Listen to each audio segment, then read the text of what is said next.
everyone! I'm your Short Story Diaries. First time pala ako na maghimog short niya gani.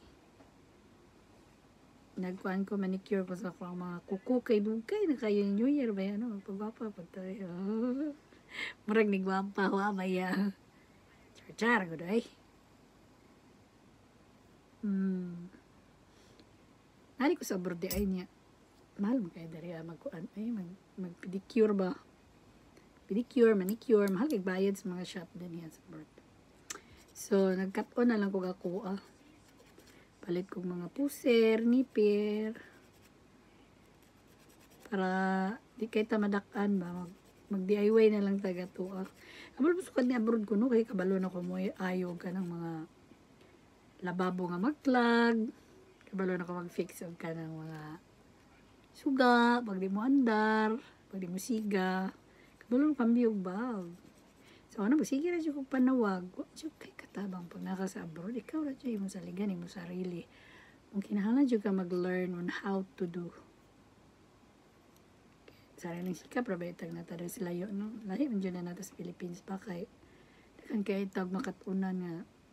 Makatunan na sa Philippines ba kay dahan tag matawag. Pero kung sila ka sa abroad na mag-solo ka, kinahanglan siya ka maningkamot kay wala makalain sa ligan. Magsige ka og bayad, magsige ka pang hire, mahal man. So, kinahanglan juga magkat-on ka para sa imong sarili. Bahalag di perfect. Basta kay nagkat-on jud ta importante jud kayo nga sa ato ang life no na magkat-on ta sa ato ang kinabuhi.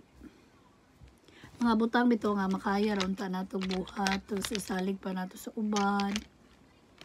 Mas maayo jud nga magkat-on ta kay at least panahon kinahanglanon nato makakuan ta, makabuhat ta nga dili ta manghasol og laing tao. Ako so na masige ako bayad og pamanicure.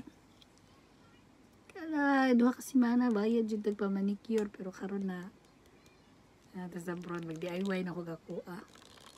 So ay lagi maabtan lagi tag pila ka bulan na dili ko ka panglimpyo kay trabaho, bantay patag anak ini uli nato. Ang karon din ako'y time magmanin mo na kung limpyo niya ako ang kuko kay